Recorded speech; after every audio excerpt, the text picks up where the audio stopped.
Just let me take a quick minute to introduce our next moderator. First of all, the final session today will focus on all important aspects of the socio-economic benefits that arise from off-grid renewable energy deployment and how those benefits can be maximized. So it gives me great, immense pleasure to introduce the next moderator, Robert Eichord, Deputy Assistant Secretary, U.S. Department of State. Dr. Eichord serves as Deputy Assistant Secretary in the U.S. Department of State, Bureau of Energy Resources. He is responsible for promoting the transformation of energy systems to achieve greater efficiency and cleaner performance through use of market forces and innovative financing approaches. He leads the Bureau's efforts to reform electricity and power systems and develop more efficient and reliable national and regional electricity markets. Dr. Eichord has a long history of U.S. government service in the energy field, having worked for the Energy Research and Development Agency, the U.S. Department of Energy, and the U.S. Agency for International Development. I now hand the floor over to Dr. Eichord. Thank you very much. If everybody can be seated, we can start this final panel of the day before the reception. It deals with a very important issue of, in a sense, how is energy and particularly off-grid systems, how can they, in a sense, contribute to the socio-economic development of the countries, and how can we design systems that will, in a sense, maximize the impacts. Clearly, there are many ways of looking at socio-economic impact, and here I also would include environmental impacts, and there are many cross-sectoral issues that come into play when we start talking about impacts of energy technologies in the rural areas. I have sort of seen this process for over many years. In fact, it was about 44 years ago that I first came to the Philippines and was working on this, and I worked on rural electrification programs throughout Asia, both conventional grid expansion as well as decentralized issues. We had a conventional energy program here in the Philippines in the late 70s, and we did mini grid programs in Thailand and with small hydro, et cetera. So, I mean, these issues related to the interface with the communities and the impact of the introduction of energy and the way those systems can be configured to, in a sense, support the basic needs of the communities is certainly an important factor that we all have to keep in our minds, in addition to the previous discussions that we've heard that focused heavily on business and financial and technology models. But in a sense, there are obviously many benefits that come from introduction of energy in rural areas, whether it relates to health, water issues, education, security, environmental improvement, and of course we will deal also with the issues related to the poor and to the role of women in the communities. So I think to help us navigate through all these issues, we have a very diverse and experienced panel. Most of their bios are in the program, I think, except Ms. Iskandar from Indonesia. I think you must not have made the program, or maybe I didn't see it. But so I'm going to ask each of them to introduce themselves, their organizations, and their perspective and work on these questions of social economic impact. And then we will have some follow-on questions and then turn to the audience before we have sort of concluding remarks. So I would just say that I think as looking at this issue of the cost and benefits and impacts, I mean, we need to look at different levels, obviously. We need to look at the community level. We need to look at the individual and household level. We need to also consider it from the standpoint of national policy and some of the, in a sense, drivers of policy related to rural electrification as it relates to broader energy and economic policy. So maybe we'll be able to navigate between these different levels. I think the panel that we have is versed in various aspects of this issue. So I think I will start with Aaron Leopold from Global Energy Advocate from Practical Action based in London. Thank you. Thank you, Bob, and thank you for the invitation to speak here today. As Bob mentioned, I work for Practical Action, which works in 40 countries and has about 600 employees, most of whom are working on energy in some shape or form. We've been working on energy access for about 30 years, so not as long as Bob, but we're nearly there. The policy work that we do is one of the main reasons why I'm here. Practical Action for the past 4 years has published the Poor People's Energy Outlook, the newest edition of which was launched last week at the SE for All Forum. I have copies of this available. It's also available online. And in the book, we focus a lot on the energy access ecosystem, which was mentioned a little bit in the last session. So if you'd like to do a little bit of investigation on that topic, there's a bit of information for you in here. The other main focus of the Poor People's Energy Outlook and Practical Action's work on energy is our idea of total energy access, which is an attempt to help redefine access away from just being a grid connection to enable lighting in a household, for example. We really focus on that energy access must be defined in a broad way that encompasses community, productive, and household energy services, with a large focus on the productive side. We all know that the socio-economic impacts of energy access for off-grid communities are the same as they are for on-grid communities. And so in that sense, it's kind of a funny name for the panel. But at the same time, there's of course real value in emphasizing the immense opportunities that enabling energy access for rural communities offer. And what I find at all of these conferences, and Dr. Jumkele is the first one to mention this in many cases, but since he hasn't, I will. When we're sitting here talking to ourselves, the energy community, about energy, we are often repeating the same messages that we all have heard 1,000 times. And of course, we're all going to try to say something new here today, but I'm sure you will have heard at least some of it before. The people who haven't heard it are the people who are potential buyers of this electricity. They are the potential anchor customers. They're the other sectors who desperately need energy to enable the socioeconomic benefits of off-grid electrification. They are the doctors who work in the millions of health clinics around the world that serve the 1 billion people that don't have access to medical facilities that are energized. Médecins Sans Frontières, Doctors Without Borders, should be at this conference. International teachers' unions should be at these conferences. We need to bring in the people who we want to influence to our audience. If we are just talking to ourselves for the next 25 years, the SE for All goals of universalizing access by 2030 have no chance of being met.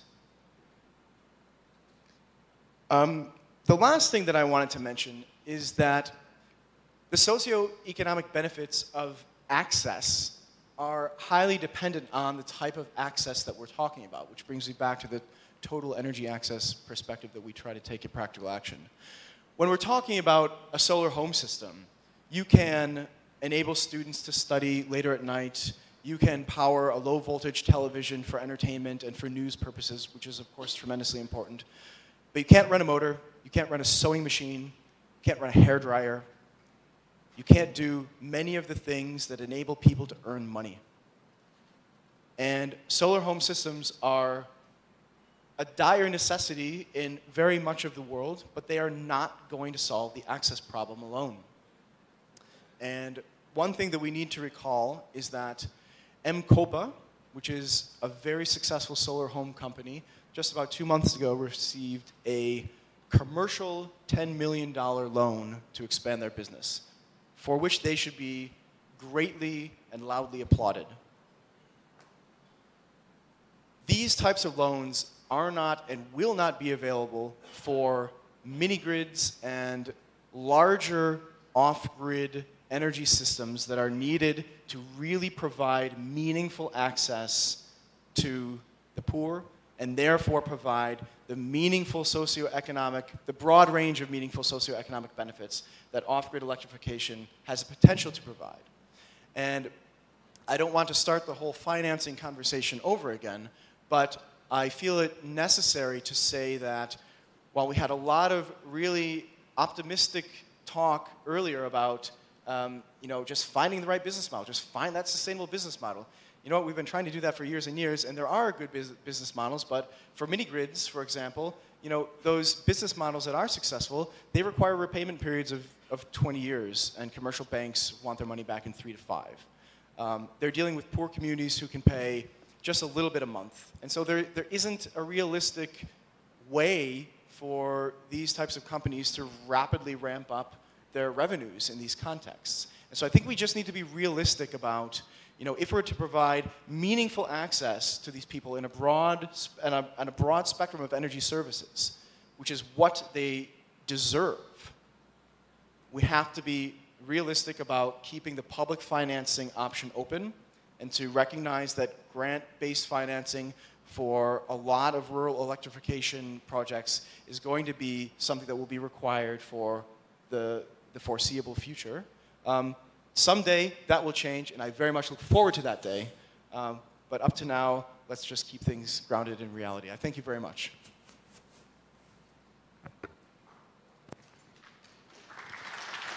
Thank you, Aaron. Okay, next up, Lori Navarro, who's president of Clean Energy Solutions International in the Philippines. We heard for her question and intervention earlier in the last session, so she's going to, I'm sure, elaborate on some of her work here in the Philippines. Lori? Thank you, Bob. Good afternoon. I work for a private consulting firm, CSI, and I had been engaged during the last 3 years to manage a program called AMORE. It is a rural electrification program in Mindanao. But while it is a rural electrification program meant to provide access to cleaner sources of energy for lighting in off-grid communities, we learned that from the community consultations, more than lighting, households would prefer access to clean water, potable water. Others would prefer means by which their children will get access to better quality of education. So all in all, while AMORE was meant to be a rural electrification program, it did projects on providing access to water, as well as providing electrification to schools in off-grid communities. Now, I think it is clear that there is an affinity of particular RE technologies for specific sectors in off-grid communities. For example, in the education sector, in off-grid communities, putting up solar PV systems, which we did, but mainly to provide enough electricity to power educational television, where DVD-based modules on key subjects like math, science, English, good manners, and right conduct were run, really find the best use. And there are concrete positive outputs to this, like in the schools that we have monitored, schools that have used our educational TV powered by solar PV for at least a year, there is a big increase in the national achievement test scores. That was very obvious. And students who didn't know anything about computers started to win district competitions on the use of computers. Even contests in math.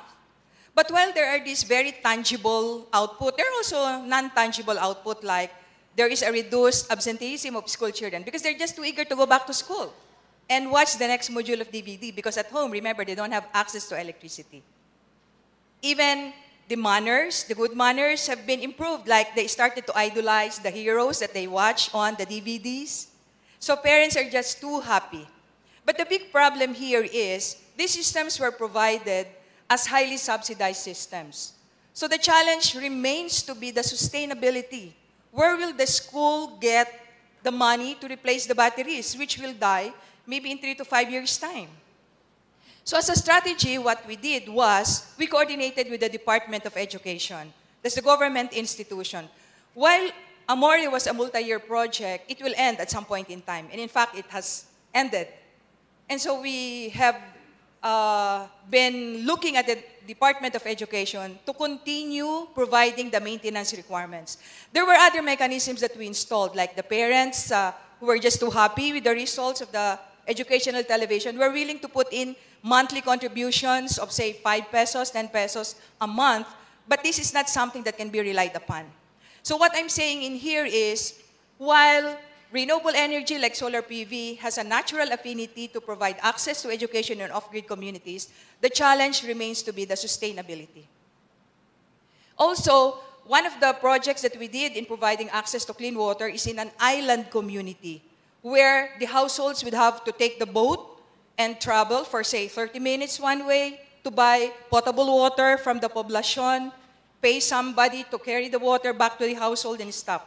So we put up solar PV systems. So again, I think that in certain island communities, solar PV system to provide access to potable water has a natural affinity.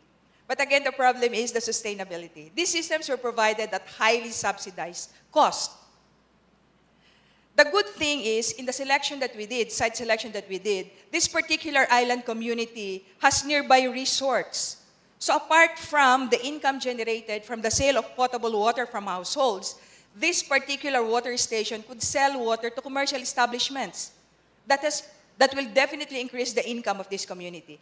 All this came into the planning. So what I'm saying is, while we know that there are socio-economic benefits that could be gained from the deployment of RE in off-grid communities, there should be clear and strategic planning on how such could be implemented. It's not something that you implement phase 1 and then think of what will phase 2 look like. It has to be a whole integrated approach so that at the end, you know exactly what you want to achieve and you will achieve this.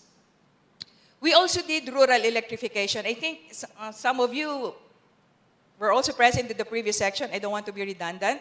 But we also did rural electrification for very poor households, but we did it in a manner that is not free, in fact, commercial. And the mode was we sell at prices by which amortization is just equivalent to the monthly expenditure for kerosene of household. So this meant extending the loan terms. And we worked with social entrepreneurs that we helped establish, educate, develop, train. And they were the ones who carried out the intensification of household electrification. Not only in the communities where these are, but in the nearby communities that have heard of the benefits. Again, well, we didn't exactly plan that this particular local association will go beyond the geographical coverage of its community, but it naturally did because of the benefits that have been recognized. So all I'm saying is, I think the socioeconomic benefits is the product, okay? But there should be careful planning that should be inputted before the deployment of the appropriate RE technology. Thank you.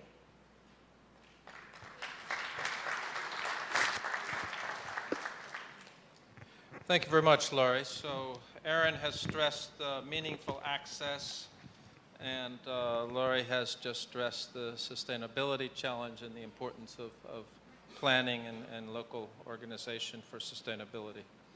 Okay, next up is Samaduta, Energia, International Network for Gender and Sustainable Energy.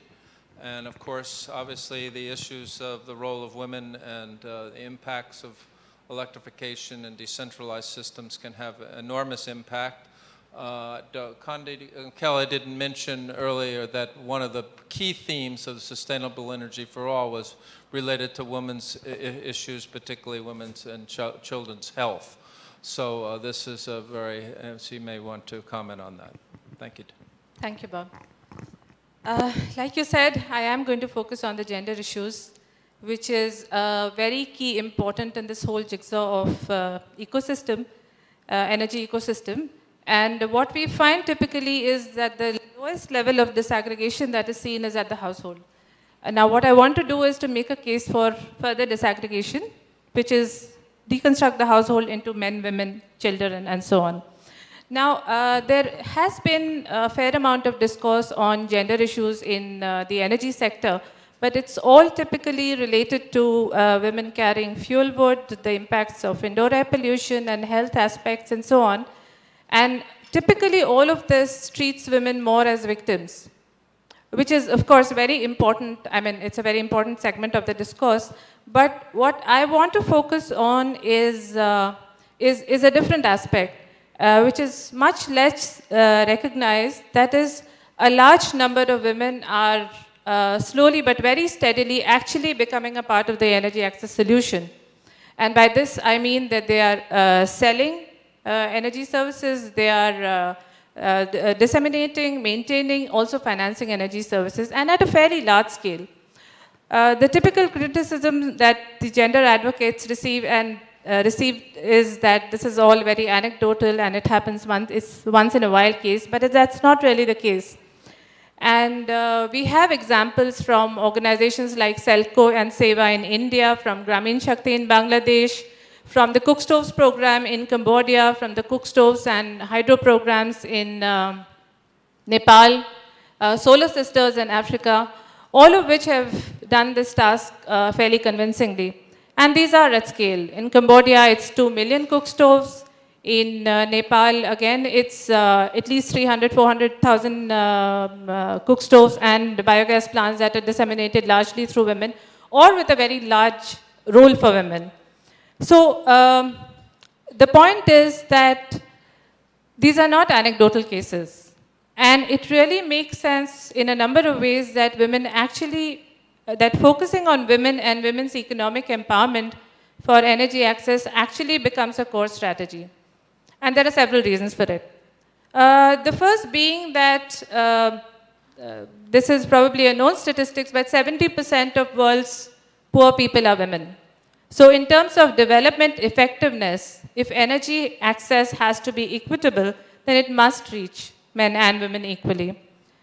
The second point is that like I said through the examples before, women through their networks and through their families and neighbors and associates are really able to reach the last mile. And the whole issue of aggregation that was discussed extensively this morning, it's again working through women and through these very local last mile networks shows that this can be done at the bottom of the pyramid. Finally, I also want to say that it has been proven that when women earn an income, it has a multiplier effect, much more than men.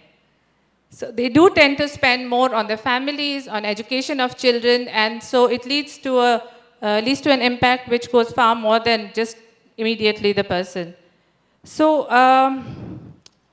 what I want to say is that there is a need to recognize this role of women as a core strategy in energy access in general and in off-grid renewable energy. So there's a need to capitalize on what we have.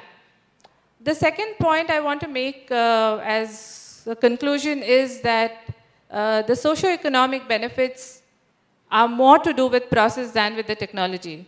So while we do hear time and again that decentralized energy solutions are more amenable to socio-economic benefits, it really has more to do with the process than with the technology application itself. And that is even more pronounced in the case of when you're dealing with women as disseminators. And finally, just to re-emphasize what both the speakers said, is that I think it's time we started looking at renewable energy targets in terms of services that they provide.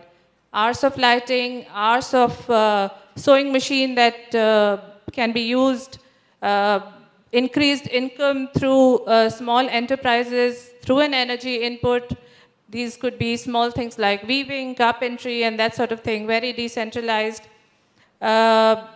increased hours of business. I think these need to feature more strongly in the numbers that we talk about in terms of targets. Yeah, I'll stop there, I think.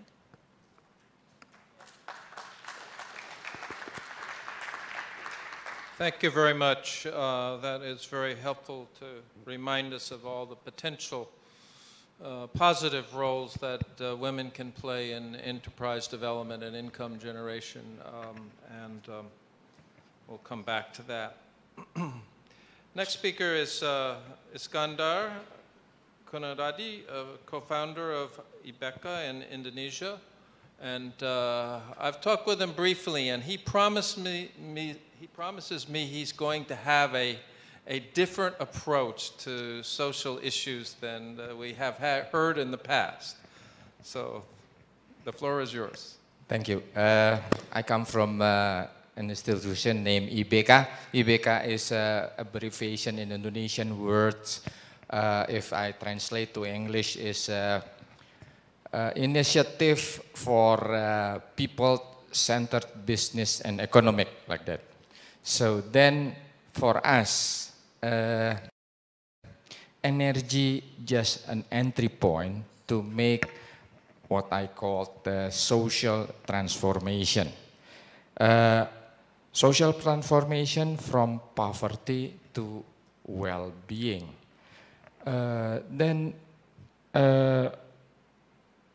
Actually for us, the poverty is only a symptom, because the real problem is the disconnected between the community and the local resource.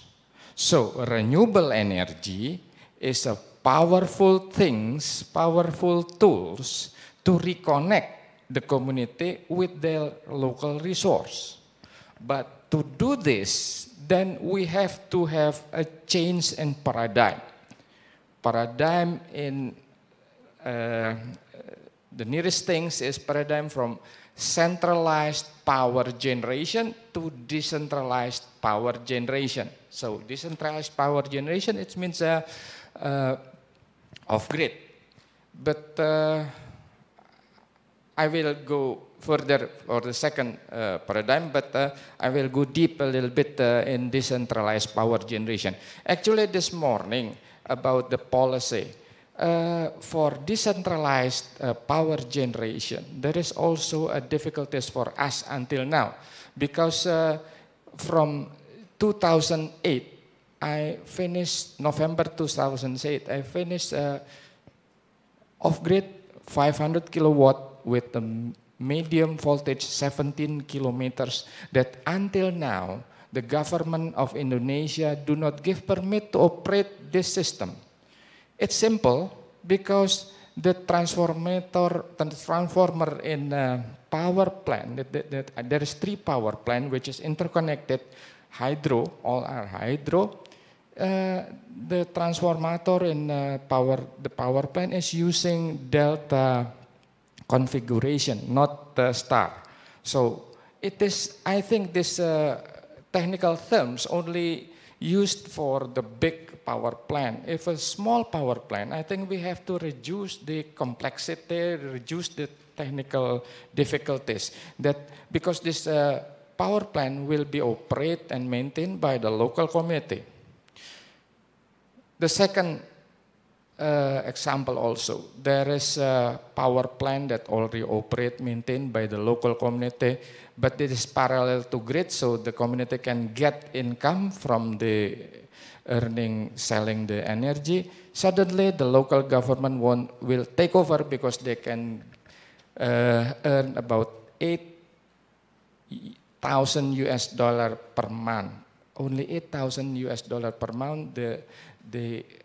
The community which own and operate will be replaced by local government. So it has to be a different mental model to do this. The second paradigm that have to change is also the investment scheme. The investment scheme, we do not use the usual business as usual, but we have to change a little bit to social business, which is in social business. We do not develop only the capacity, but the local equity have to be also developed. Local equity building have to be in place. So then, with the local equity building, so the social capital will be increased also. So these two paradigm change will lead us to say changes in social habit and changes in social policy. With this, I think the poverty will eradicate, because then the community will reconnect, will have a new connection with their local resource. I think that's all. Thank you.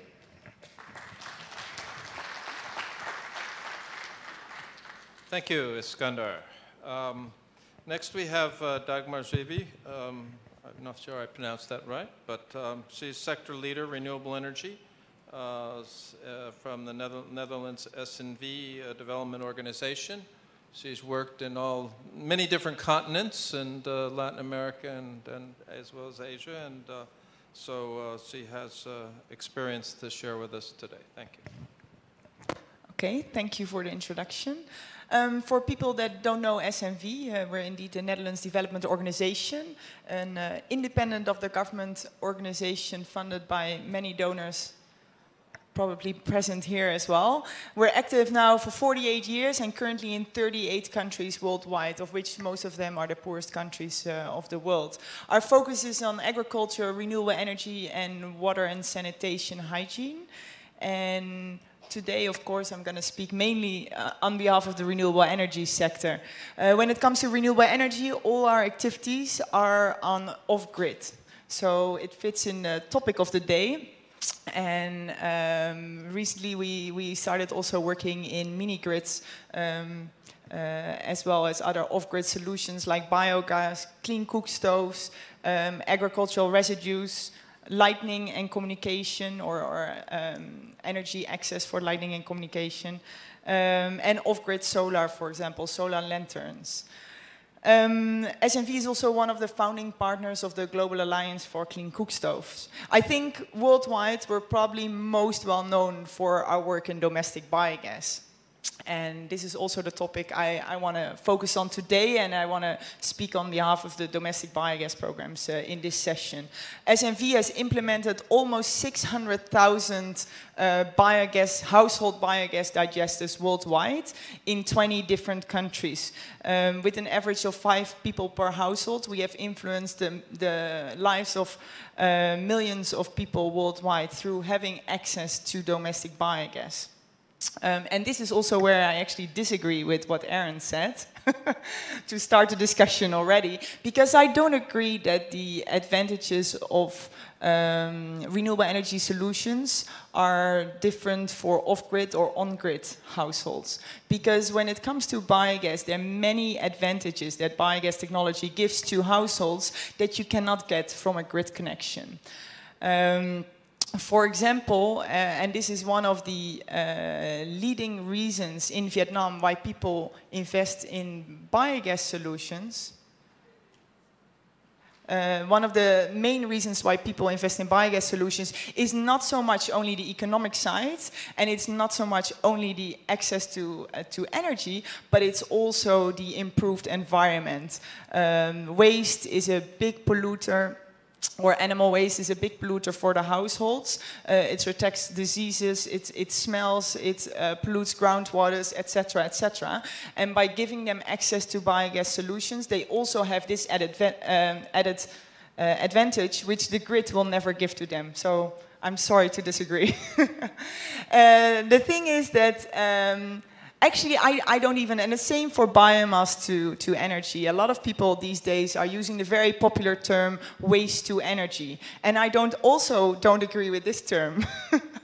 I think it's residues to energy. Because what's waste for one person is not waste for me. And it's not waste for all these renewable energy experts in this room. It's a residue, or it's even a product that feeds into, renewable energy solutions. With our biogas program in Vietnam, the country where I am personally based, we have now implemented almost 200,000 digesters over 80% of the country, and the impacts have been big, but also have been monitored very well. Through user surveys over 10 years' time, we have a lot of information on the impacts that the biogas has on these households. And now that we are also registered with the gold standard, the impact measurements has only been increased over the last 3 years to be able to obtain the voluntary credits. And maybe later we can discuss this a little bit more on the impact figures.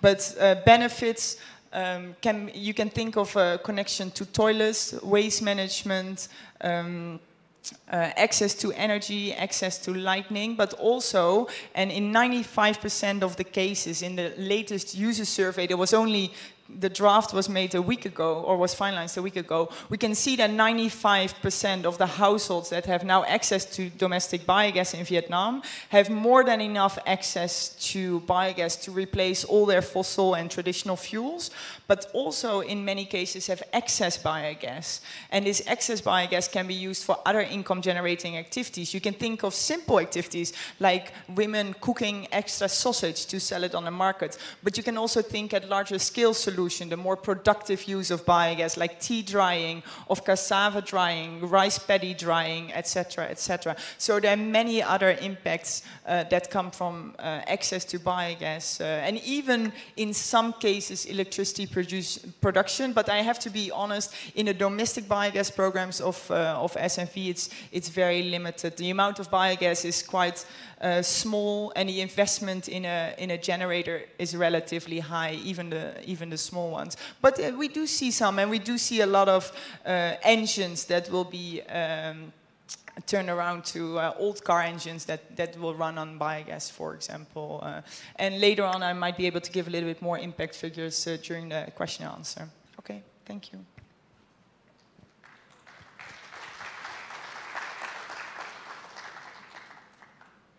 Okay, so next is Vian Nadpal with Irina, who's with the knowledge group there, and Irina's been looking at the socio-economic impacts, and particularly I know a study on employment was recently done that I think you'll mention, so thank you. Thanks, Bob. Over the past 2 years that I've been with IRENA, I've worked on renewable energy policies, the water energy food nexus, off-grid renewable energy, and of course, part of my time on socioeconomic benefits. So I'm going to try to wear all of those hats at the same time and try to bring in some sort of insights. Now, to begin with, in 2012, IRENA published the first renewable energy jobs and access report, which essentially brought together case studies from different regions, different countries, deploying different technologies to see the different dimensions of employment that is generated through energy access through off-grid renewables. In 2013, December, we launched the Renewable Energy and Jobs Report, which was a much broader effort. It included large-scale and off-grid renewable energy technologies. And within that, we estimated that nearly 4.5 million jobs can be created in the off-grid electricity sector alone by 2030. Now, the interesting thing about the off-grid renewable energy technology is, given that it's a decentralized solution, if you map out the value chain of deployment, a lot of it can be localized.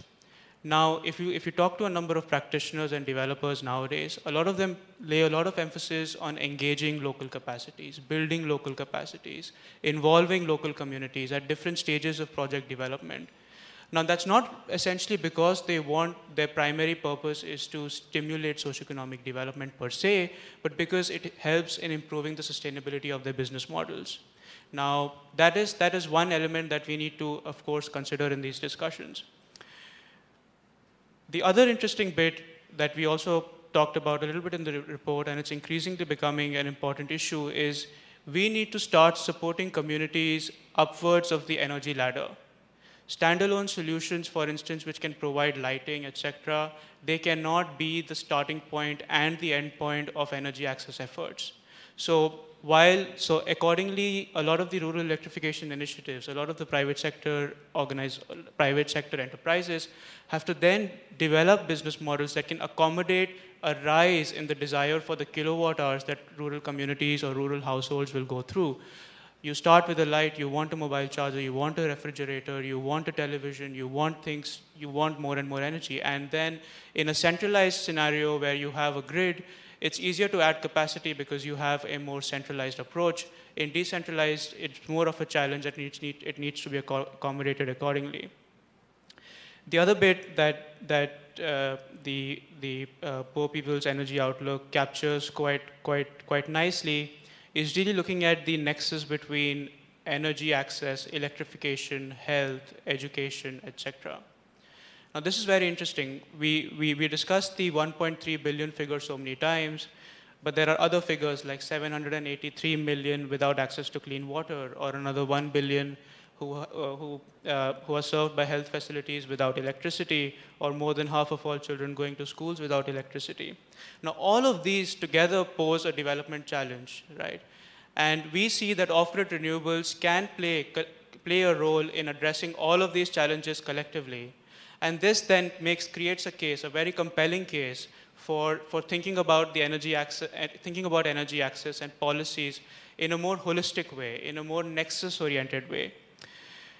But the key question really is, how do you integrate a cross-sectoral or a holistic or a nexus approach into not just community-scale business models, but more importantly, probably in national policy making?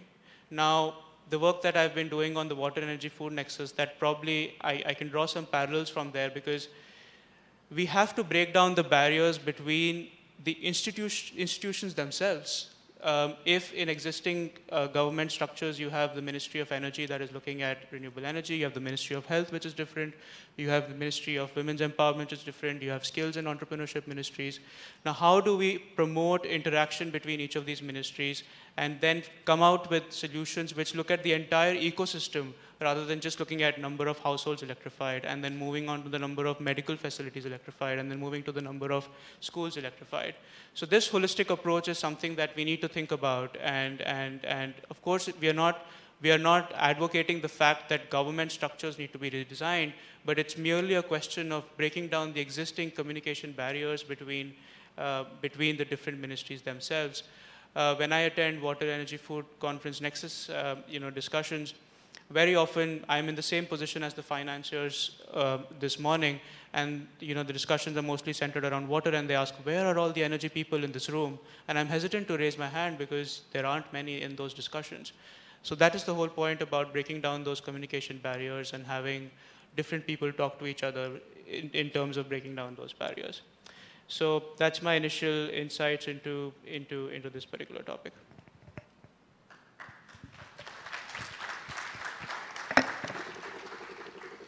Thank you very much, Divyan. I think both you and Aaron stressed that need for integration very clearly in your remarks.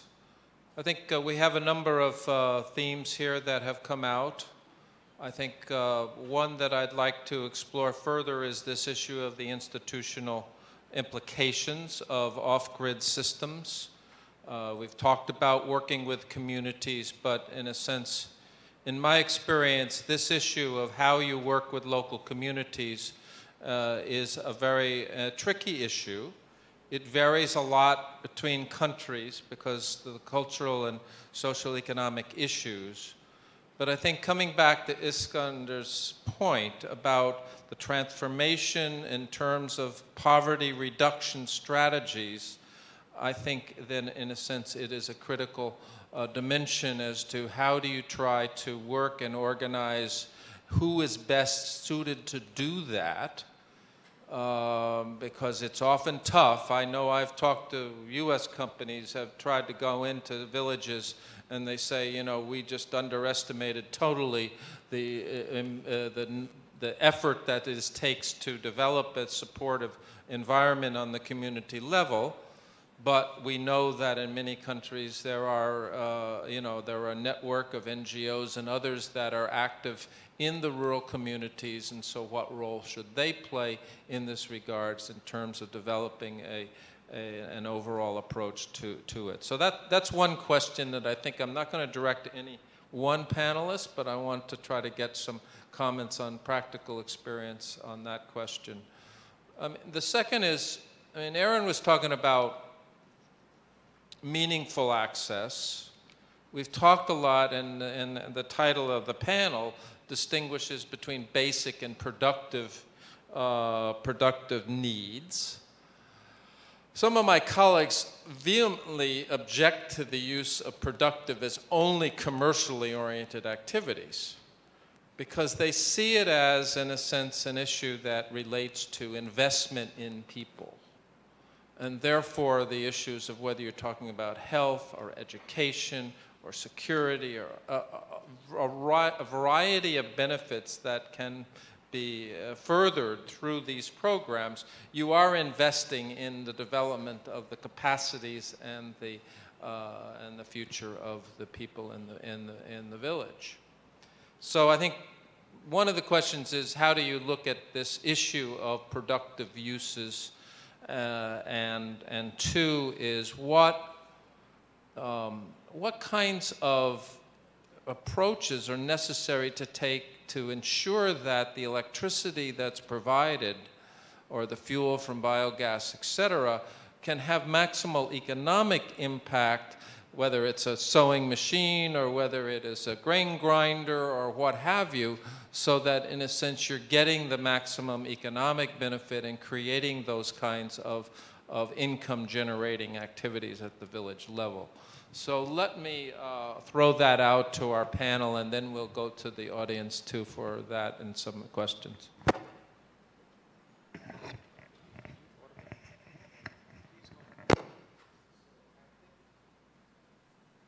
I think if we talk about the first question, the community organization, etc., and also the business development in the rural area, 4 things have to be fulfilled. First is pro-social, because we come from the outside the village.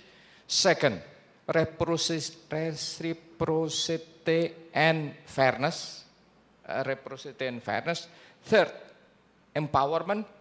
And fourth, democratization in all living aspects.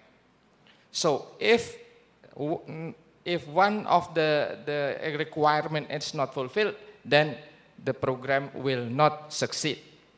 Because these 4 requirements will make the community capable to do its own business.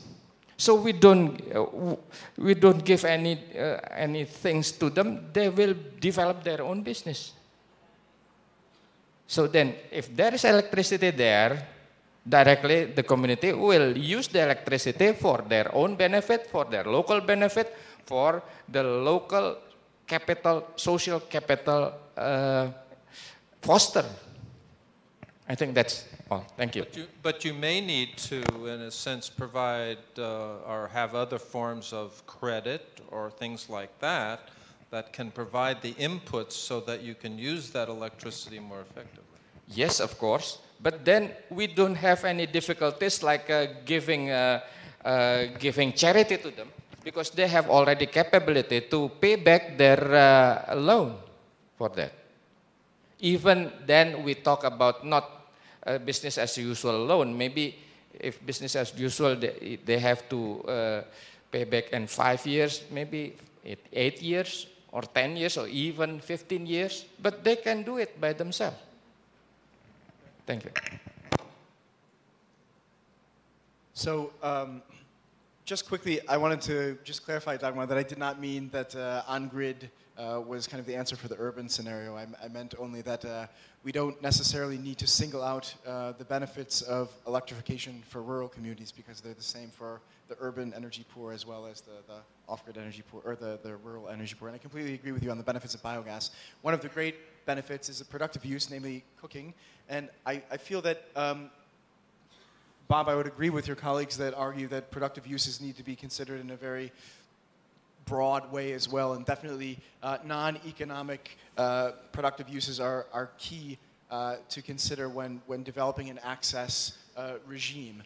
And I think, you know, on your point about institutional change and change at the local level, one of the things that I also wanted to mention in my intervention before, but forgot, was kind of a key message that I wanted to bring home, was namely that a lot more capacity building, for lack of a better term, education, vocational training, etc., need to be really ramped up in a very, very broad way if we are to achieve universal access by 2030. If you just take a look at the research that ECOWAS has carried out, they estimate that in the West African region, they are going to need 120,000 mini-grids just in West Africa by 2030 in order to achieve universal access. There are only, I mean, feel free to argue with me, but I would venture to guess that there are less than 200 firms that are actively working in the mini-grid space today. Probably less than 150. And when you put those two numbers together, you have there's a very pessimistic outlook. And so we rapidly need to increase the awareness at the policy level of the need for regulatory and policy change. We need to bring into engineering curricula at universities, you know, off-grid and small-scale energy systems education. And then at the local level, we have to train and educate people on how energy can benefit them.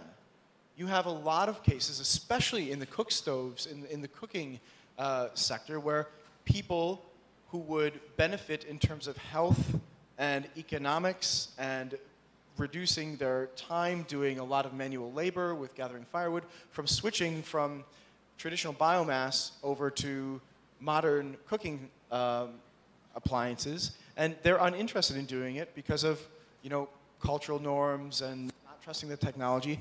But then again, now there's cook stoves that have a USB port from which you can charge your mobile phone, which seems completely confusing to me, and I have an iPad. You know, I think that, you know, things are just changing so quickly in some cases that, you know, it's unrealistic to expect that everyone and their brother is going to automatically understand the benefits of all the things that we're talking about, which just brings me back to the point again of, you know, we need to stop talking to ourselves and start talking to the broader community of people who are going to be using these products and who would be benefiting from them. So I'll leave it at that.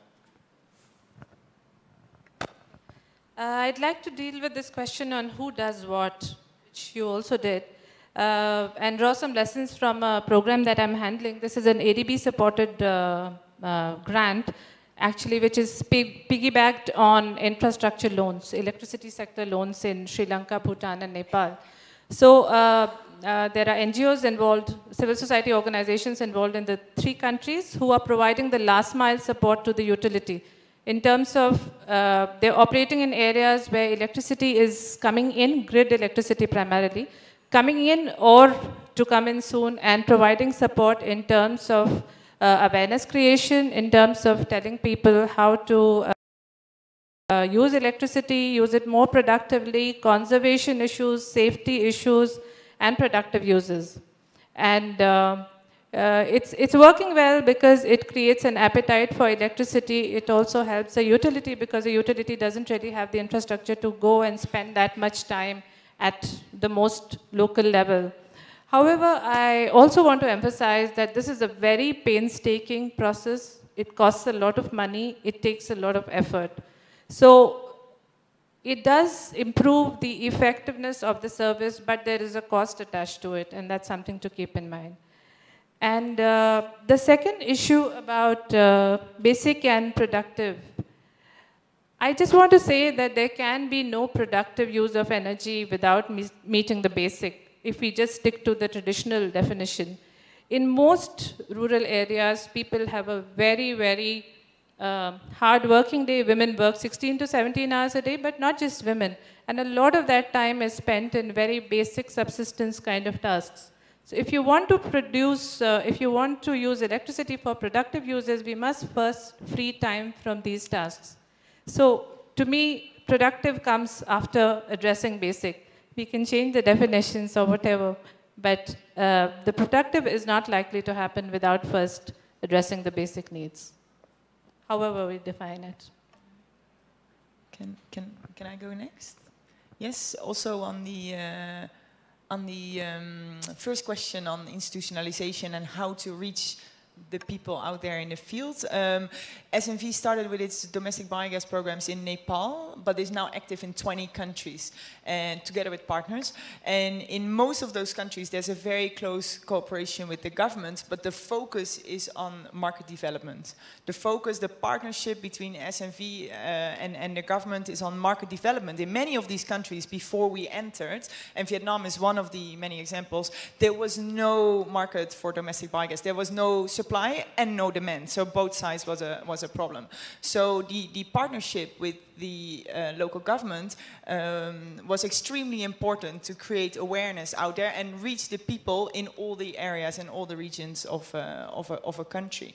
At the same time, there was a lot of focus on the development of supply, the development of enterprises. For example, in Vietnam only, we have trained over 1,400 leaders of micro enterprises that are operating in the country supplying domestic biogas. But now we see the downside of such a close cooperation, because where you need the government in an early stage, the downside is it's hard to say goodbye to a good partner. And at some point, when the market is ready, you do need to say goodbye, and you do need to transfer some of the responsibilities that are now within the government. You need to transfer them to the market and give the market the chance to operate on its own. You can think of activities like executing quality control, training activities, or other activities linked to market development. So at the moment, we are piloting through a result-based funding made available through NDEF, Energizing Development. We're accelerating the market and transferring many of these activities to a market mechanism by 2017. But of these 20 countries, first of all, the market needs to be ready for it. And Vietnam is clearly ready, while some of the other countries are definitely not ready. There's no commercial activity whatsoever. In Vietnam, however, and we see the same in Nepal, for example, 50% of the construction of domestic biogas is now taking place outside of donor-funded programs. So there are clear signs that the market is ready for independent operation. So it's time for us, and this doesn't only mean the government, it also means SNV, it's time to say goodbye and let that market do their operation. So I think to answer the first question, I think there are different stages of markets and different stages of development, and every stage fits a different approach.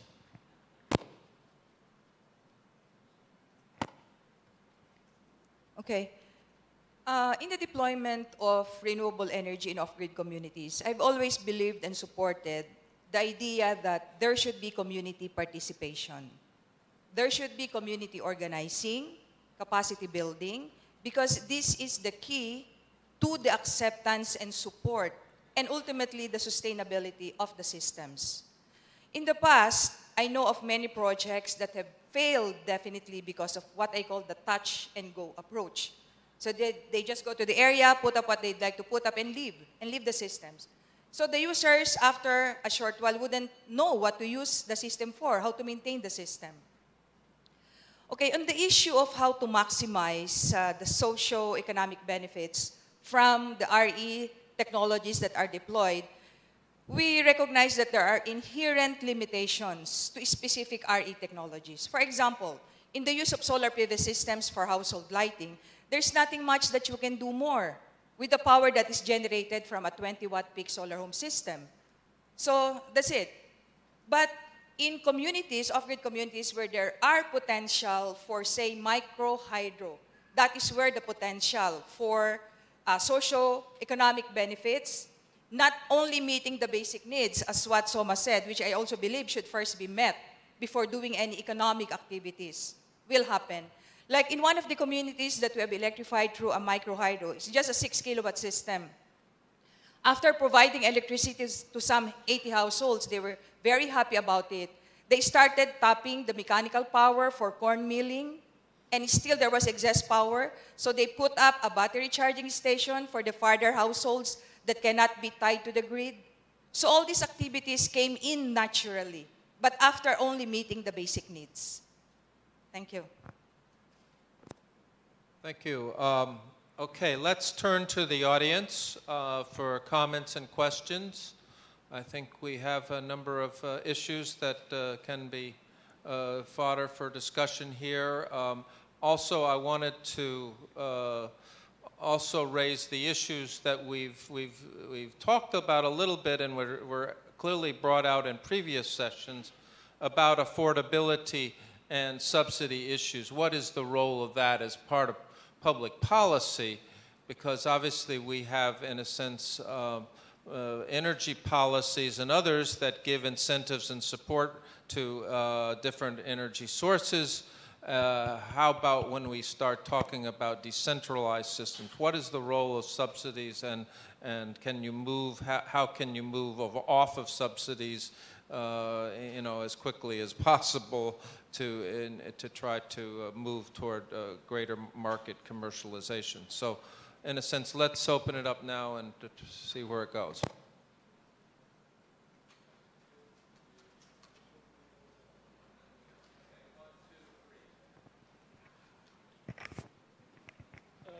Pankaj Banerjee from Austin Energy.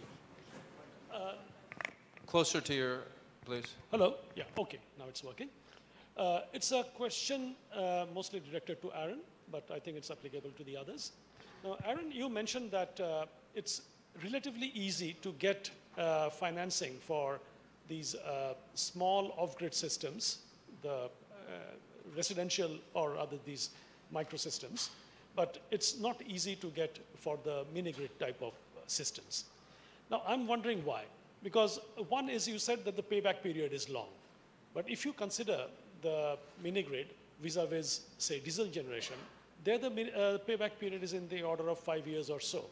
So why should there be the, payback is not really coming in there. So why is there still a mismatch between these two? And secondly, which is a continuation of this, that when you are trying to electrify a village, the idea is to run an electricity line going to the village, and you don't expect the villagers to pay for the electricity line. The government pays it. And in most cases, that money is not recovered in 2 years, 5 years' time. It takes a lot longer to recover that money. So why is the government interested in investing something which they will get a payback for maybe in 25 years by running a line, but they are not interested in doing something which will replace that and have a payback period of 10 years?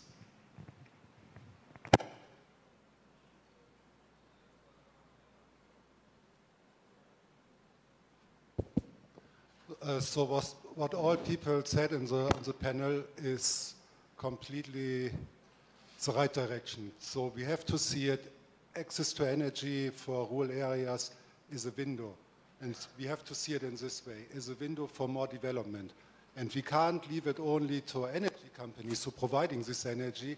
And this is what Iskander was saying also. We have to see it in a way that this is a holistic approach with all different players, from the NGO side as also from the government side.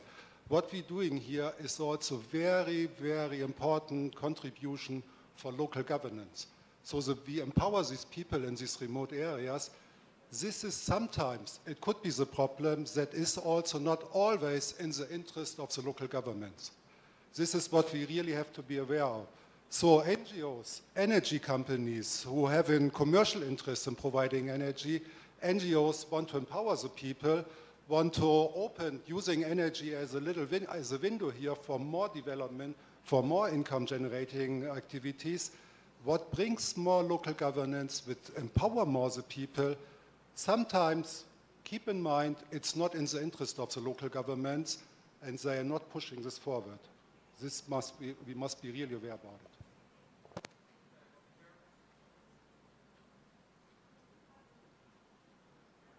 Hello? Okay, my name is Lorna.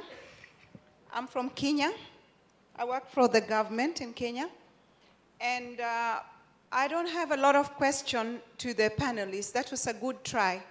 I'm a sociologist by profession. And for a long time, I have been following these issues, I think from 2001. And I think the issue here is that we cannot delink or link clean energy from climate change issues. Every time we have discussions on climate change, the world is as remote as the world is. If you understand what I mean, you can be as remote as in Sweden, as in Nepal, or as in Kenya. There is nowhere which is so-called remote when we are polluting as a globe. And for me, the principle of polluter pays, which has been something through the UN system that has been discussed in America, all over the globe, we must continue to remember about where we are going to get the pay from, or what will actually get the finances of this big movement to get going. And the issue is the solar, the biomass, and the biogas are being produced in developing countries like Asia and Africa, much, much more than the developing countries. But yet, when we come to the developing countries, we have countries discussing small technology, minute for individual household, rather than looking at long-term solution, which will then get us out of climate change issues as well. I'm not going to have a solution, but I'm actually asking us, every time we look at this issue in the most holistic way, that the benefits to be looked at also from a holistic way. I was in Sweden and I saw biogas being used for transport. And then I asked myself, I come from Kisumu in Lake Victoria. I asked myself, is the Swedish person going to the toilet much more than the community in my place? Why do they look at the solution for the biogas to be for the woman in the house, but in Sweden, we look at it for the solution to the transport for the whole community? So for me, I think we have to think a little bit wider. And that's my comment. It's a bit deep because I am thinking not from a cosmetic angle, but we want solutions that have bigger impact if we have to make this thing for real. Thank you. Thank you. Hi, my name is Sandeep Giri. I'm a CEO of GAM Power. We're a solar project developer and EPC in Nepal.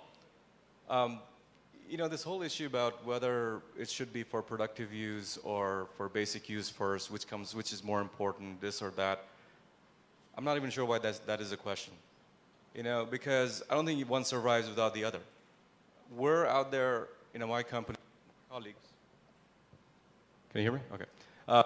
We're out there developing projects, and for those projects we need financing. When we go to look for financing, we're looking for investors, and those investors will not invest unless and until there's a return. So I will look for productive use. You know, that's how I get investors excited. Now, I also know these are off-grid projects in remote places of Nepal. They don't have the kind of return that makes an investor excited 100%. They have to wait longer, the returns are less, there's no credit risk profile of these customers, et cetera, et cetera. So that's when I come to the public sector, like ADB or the government and development agencies for asking for help. And those agencies, rightfully so, would look for public good. And that's where the use of basic needs, you know, gender issues, education, health, all those things come in. And that forces me to become a true social entrepreneur, where I have to look at both at basic use and productive use. And my challenge is to find the right balance and get you the right kind of projects. And I will leave you with your challenge, is to make those funds accessible to our projects in a more smoother way. That's how we're going to get there. And we'll have projects on both sides. I have challenges as a project developer, and I also know the investors have their challenges. But I think making this an issue of which is more important is not going to help us. The issue is more about finding the right balance and then get there faster. Thank you. That's a good comment. One more here, and then we'll turn to the panel.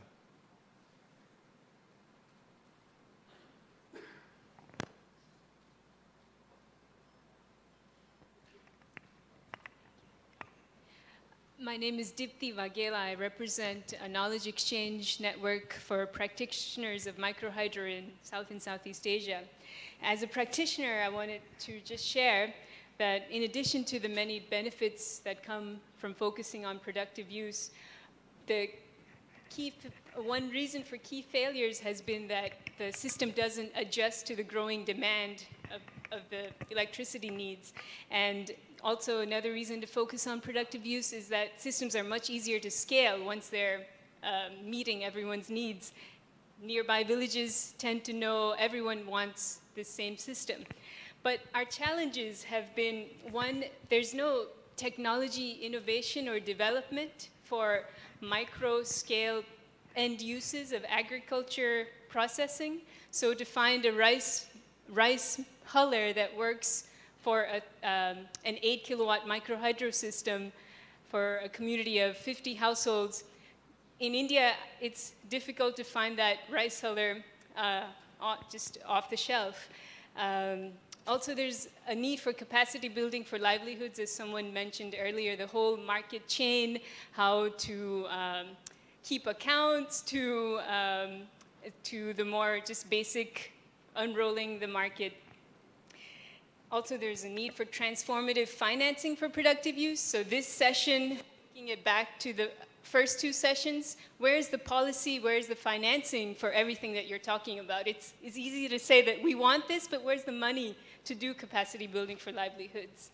And the policy for it. And as Mr. Iskandar said, how do we link back productive use to the rare gems that these communities hold? Most of these communities are indigenous. They're in the middle of their land being taken for top-down development. When we give them electricity, life changes in the village. When they see television, life changes. How do we make sure we're not unthreading what they already hold to be sustainable ways of living, things that we actually need to learn from them? So how do you have electricity where their messages, their ways of indigenous cultures are actually nurtured instead of destroyed? Thank you. Okay, I'm going to stop there and have the panel respond. We've got a payback issue, we got local governance and the politics of that, climate change, we've got the balance issues, and the last comment. So, I will answer the whole things with what I'm thinking. Yet, especially the last lady, I forgot your name, lady. Actually, when I do the real works in the village, what I do first is send a person to live in with the community. To live in with the community for maybe 2 years, because they have to go to 3 phases. First phase is reconnaissance, second phase is consolidation, third phase is organizational reinforcement. After their 3 phases are finished or are completed, then they will enter the 4th phases, which I call self-reliance phases.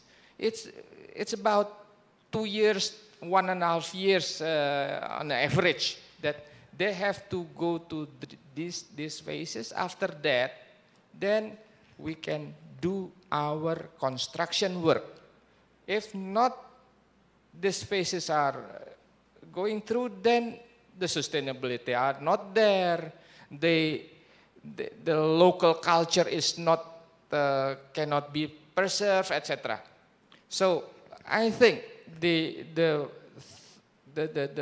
main point is after we prepare the community, then we can give the community awareness, even with subsidy. From 60 area that I have built with microhydro, all of them pay the tariff higher than our utility. So there is no subsidy issue, because the first microhydro that exceed the national tariff is I built in 1999. At that time, our national utility tariff is only 2.5 4 cents like that, the community already pay for 8 cents because they have willingness, they have awareness. We have to develop that. This is only once support. After that, you have to live by yourself. Like we teach the farmer to plant their own rice. We just give them knowledge. After that, we can leave them.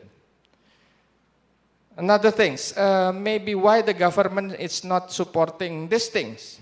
Yes, I think the government will support the rich people in the city, then the poor people in the village. I don't know why the government still use that. And also the banking system. The banking system will give the money to the rich, not to the poor. I don't know why. We have to change that paradigm. I think that's all, Bob.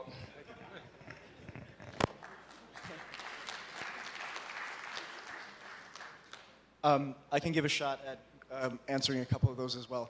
So I just wanted to thank our sociologist friend over there for making her kind of meta comment, and I'll answer your question about biogas for transport in Sweden versus biogas for cooking in Kenya with a kind of funny comment from Practical Action's experience. We were lucky enough to have a newlywed couple use their honeymoon, which lasted a year and a half, to promote Practical Action by cycling from Oceania all the way in New Zealand, up through Southeast Asia, across Asia, and to London. They cycled 30,000 kilometers and wore the Practical Action shirt the entire way and talked about our work, which was fantastic.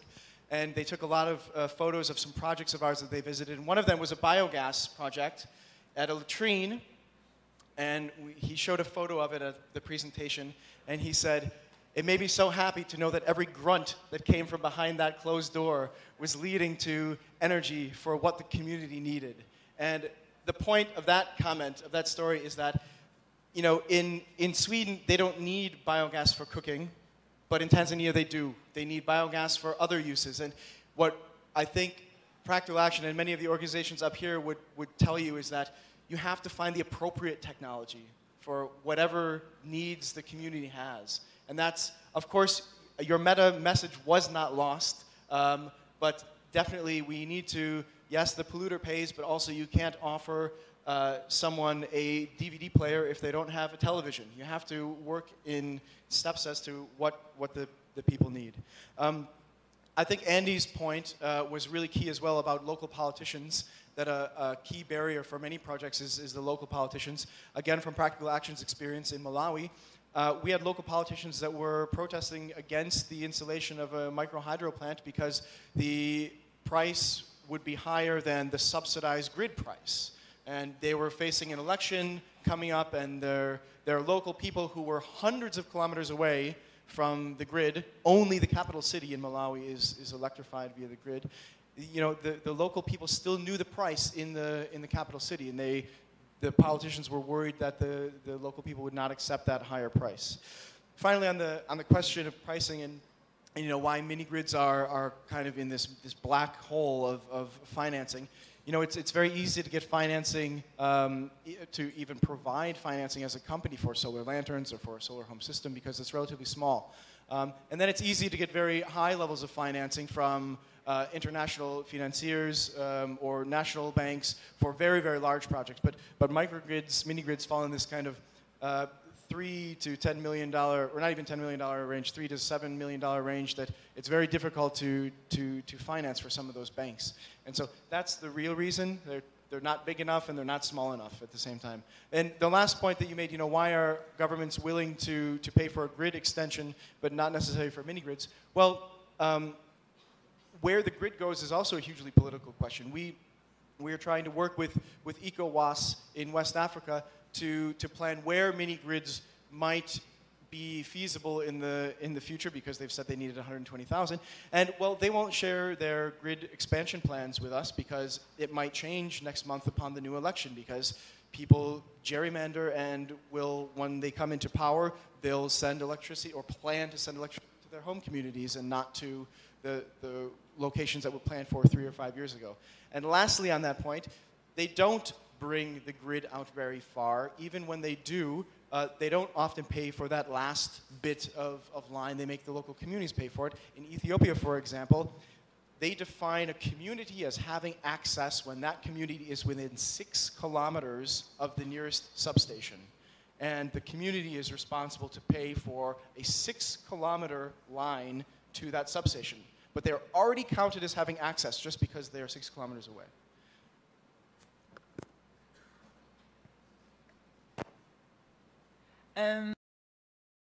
I would like to reflect on the person, the entrepreneur from Nepal, but he unfortunately left the room. But I'm still going to reflect on what he said because I do think he has a very good point. Where he's a commercial, and I come from the commercial sector for bioenergy. I do think he has a very strong point that by finding a balance, he can develop many renewable energy projects out there in Nepal. But at the same time, I don't agree with him because he's assuming, and this is a very old-fashioned way of thinking about developing work, that if you invest in that layer of the community that does have access to finance and does have access to companies like his, that it will trickle down to the women, that it will trickle down to the poor. So I disagree with that conclusion of him, that if he reaches and he builds businesses with the people that have productive use and basic use, that it will automatically trickle down. And I think it's worldwide proven that it doesn't. And that we do need additional focus to reach those last people, which is still a lot of people, to reach those people with basic services. So I hope somebody will give him that message from me.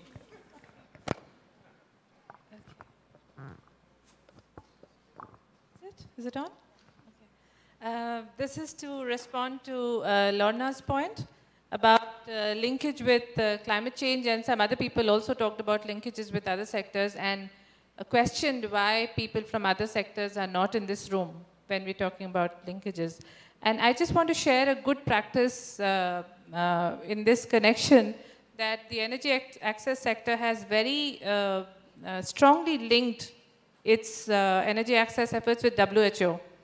And the World Health, I mean, when the energy access people say 4.3 million people are suffering from indoor air pollution related issues, it doesn't carry that much weight. But when it comes from WHO, it's credible.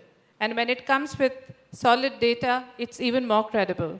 So you have a situation where WHO becomes the biggest advocates for the whole clean cooking movement.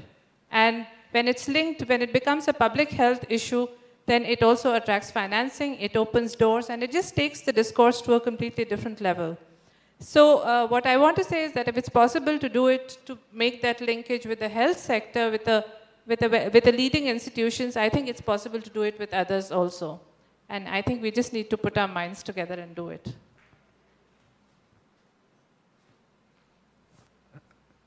Okay, I think one more comment, okay? Just a quick few comments. The reality on the ground, as we see in a lot of countries nowadays, and of course what developers face on a day-to-day basis, is, for the lack of a more diplomatic phrase, is conflicting interests. We have to understand that in several cases there are grid extension plans, which of course change from time to time, but also to realize that even when grids are extended, there is very often no supply, or there's unreliable supply. So let's take that into consideration. Of course, there is no debate here today that people do need electricity access. So there is a compelling case out there for extending electricity access. But there are these ground realities that we need to consider that developers face from day to day. The other point that I wanted to get back to was how exactly we define access. I mean, there are several countries who define access in different ways. In some countries, it is simply defined as the existence of a transformer, or just electrification of less than 25% of the households and just community centers, for instance. And then once it's checked off in that big list, you move on to the next one. But there has to be a more comprehensive sort of effort in looking at how exactly we define energy access. What is or electricity access, what is the reliability, and how much consumption is happening. At the end of the day, as many of us are urban users, how many of us actually know what percentage of our consumption is productive use? I mean, these are questions at the end of the day that we need to answer. I think these were the basic points that I had.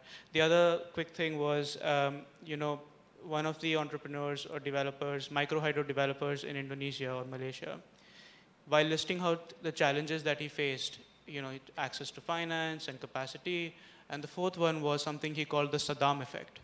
And everybody in the room's like, what is Saddam effect? And he said, well, there is always this one very upset guy in the village who basically never lets us do what we have to do.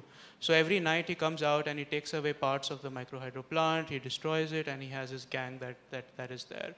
So he basically used this example, and then of course there was another village where they called him the Osama effect, but that's besides the point.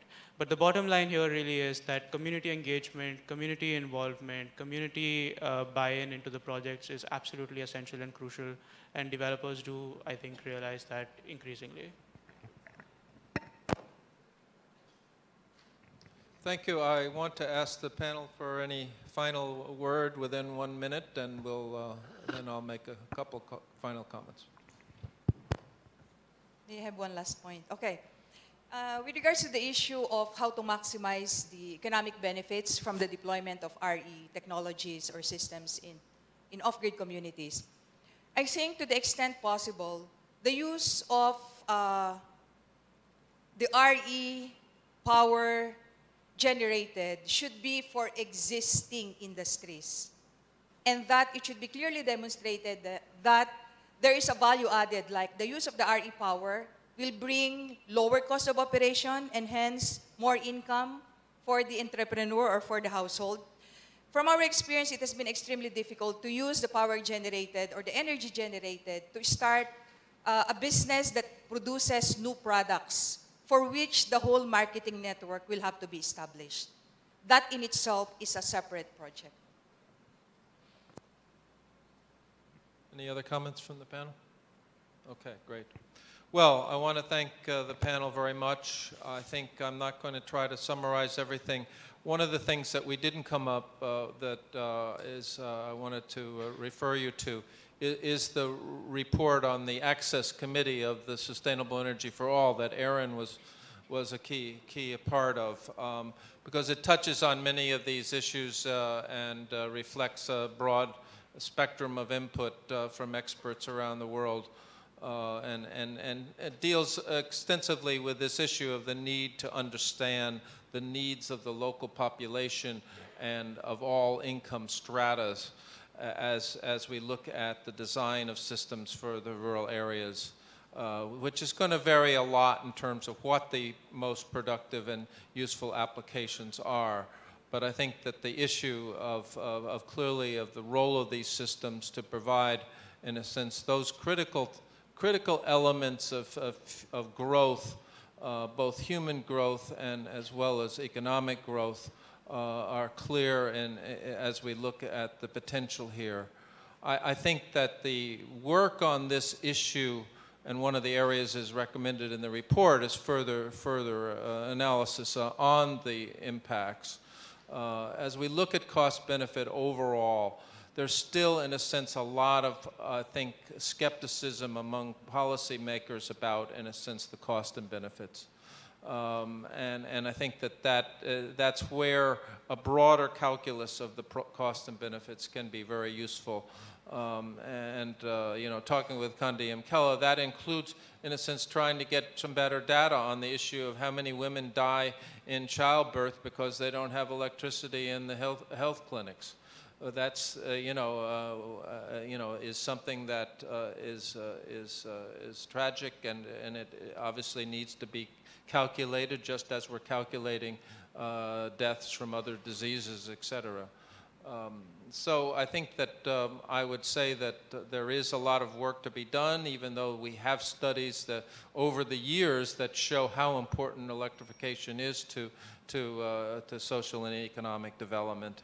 And I think that the issues related to today's telecommunications world and the potential of these technologies to have revolutionary change at the local level is, in a sense, a very exciting and politically very important dimension.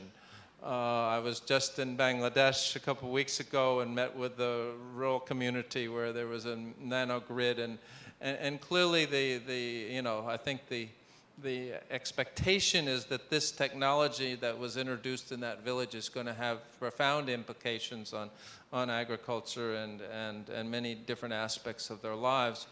And I think that that is something that we as both companies, as NGOs, as governments, in a sense, need to be able to tell a very specific story about what the impacts of these technologies are, because clearly, in a sense, the people value the electricity. They're willing to pay. This is something that has, in my 35 years of working on this issue, people are willing to pay if they have reliable service. And they are paying, in many countries, extraordinarily high amounts of their income for diesel and kerosene and other energy sources, not to speak of the issues related to cooking fuels, et cetera. So I think we've got this issue of the broader impact of our systems is equally important to the issue of how we can develop the business and technology models that can improve and be more cost effective. So I want to thank the panel, and please give them a hand.